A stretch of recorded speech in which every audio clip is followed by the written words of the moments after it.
Russian President Vladimir Putin has threatened to use cluster bombs if Ukraine does the same. Now, it comes days after Ukraine received shipment of the controversial cluster munitions from the United States of America. Now, these cluster munitions are banned by over 100 countries worldwide. The UN chief has warned both the sides to not use the cluster bombs in the ongoing war. To talk more on this, we have with us Sergei Sumleny. He's a defense expert and director at European Resilience Initiatives Center. Thank you so much for joining us in WION, sir. Thank you so much for having invited me today. Right. Mr. Sumleny, now Putin has said that Russia has a significant stockpile of cluster munitions. Do we have any information on how big the stockpile might be?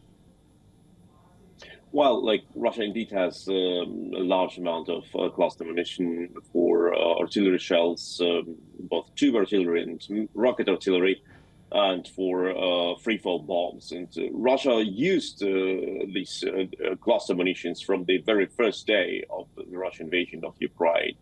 That is why, the statement by Vladimir Putin that he decides that Russian army may start using cluster munition, that sounds pretty ridiculous, because we have a lot of information. We have videos of using of cluster munition on living areas in Ukrainian cities by the Russian army.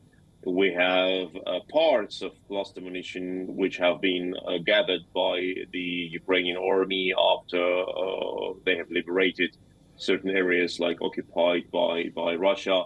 So Russia uses these cluster bombs from the very first day, and of course nothing will stop them to use them from using them or inspire them to use them more. Right, Mr. Sumleny, now with Putin announcing tit-for-tat and cluster bombs, and with Ukraine receiving a barrage of cluster munitions from the United States of America, talk to us about what kind of dangers does this usage of cluster munitions pose to the ongoing Ukraine-Russia war? Well, we need first to think what is cluster munition. Cluster munition is one pretty large device, which a container which has several hundreds, sometimes thousands, of smaller bombs, so-called bomblets. So the idea is not to produce one huge blast, but to open this container in the air, on a certain attitude over the target, and these small bomblets, they spread around and they explode. So that is the idea. And the problem of using cluster munition is that these small bomblets, they sometimes malfunction and they don't explode on impact as planned. So after you use a cluster bomb on certain types of ammunition, you have between 2 up to 30–40% of bomblets which have not exploded. So they remain in ground, and they can be exploded. They can explode by years later or months later when civilians touch them, when children are playing around, etc. That is the main problem for the banning of the cluster munition. That is why in the conventional cluster munition ban, it says that this type of weapon prevents recultivation of the areas, prevents return of civilians to their areas, not because this weapon is cruel, but because it has a lot of problems for the civilians later. So what do we have from Russian side? Russia used these cluster bombs on civilian targets, on the cities. They bombed Kharkiv city with cluster bombs. They bombed other cities with cluster bombs. And that is already a war crime, because you may not indiscriminately bomb living areas. But also Russia used these cluster bombs on other areas in Ukraine. What Ukraine is saying now, Ukraine says when Ukraine will use the cluster bombs only on Russian military targets, Ukraine will critically, very precisely let documentation on what areas have they shelled with cluster munition to demine them later. So right. to maximally reduce the negative impact of these unexploded ordnances after the bombs have been used. And the last thing, we know that Ukraine will use the cluster bombs, or the cluster artillery shells, better to say, because Ukraine got cluster artillery shells, only on the areas where the Russians have already put a lot of landmines. So these areas are already extremely infested by the mines, and they will need a massive demining process. So the cluster munitions, the Americans, they have about 2–3% of failure it's very low level of failure, they will not add any significant infestation by unexploded ordnances to already deeply mined areas. Right, Mr. Sumleni, quite an irony, so to say, because Putin has regarded the cluster bombs as a crime and said that Russia had so far not needed to use them despite having suffered its own ammunition issues. Well, that is a clear lie by Vladimir Putin. He lied many times before. He lied that there were no Russian troops in Donbass. He lied he will never attack Ukraine. He lied he will never attack Ukrainian civilian targets. We have documentation on that. Everyone who saw it had 100% evidence. Russia used this cluster munition on Ukrainian targets, started from the day one. We have videos of Kharkiv being shelled by cluster munition.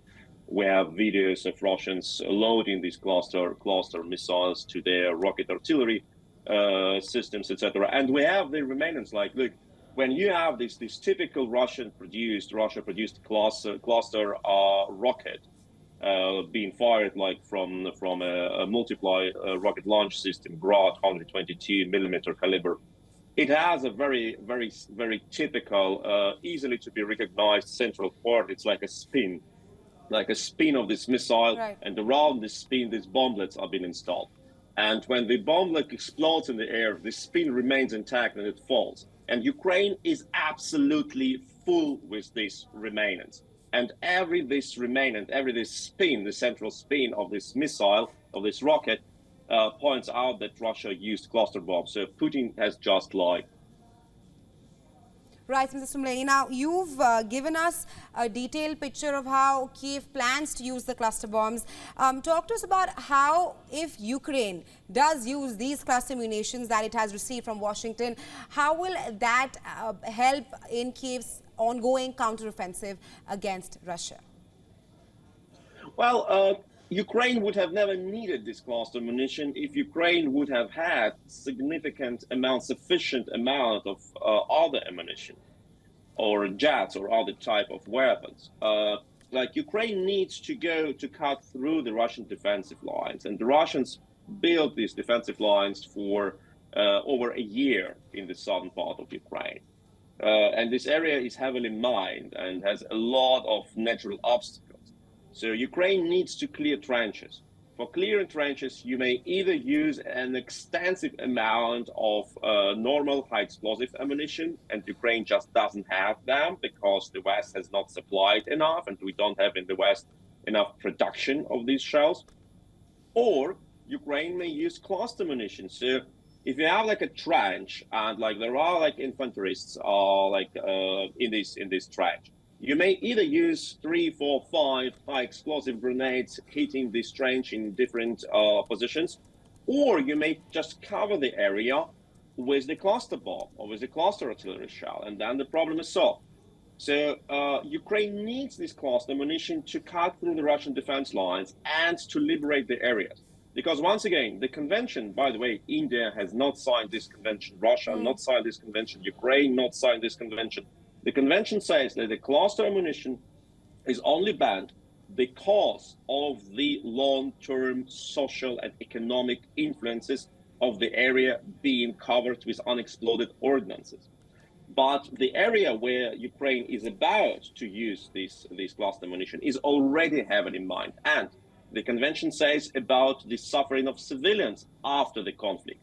But the Ukrainian civilians are already suffering under the occupation, being kidnapped, being raped, being executed, etc.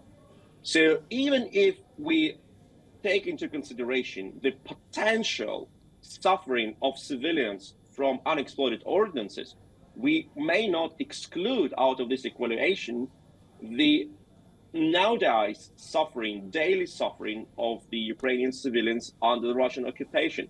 And here the Ukrainian government needs to take a very hard choice, either to use cluster munition on their own territory or to leave the civilians to the Russian atrocities.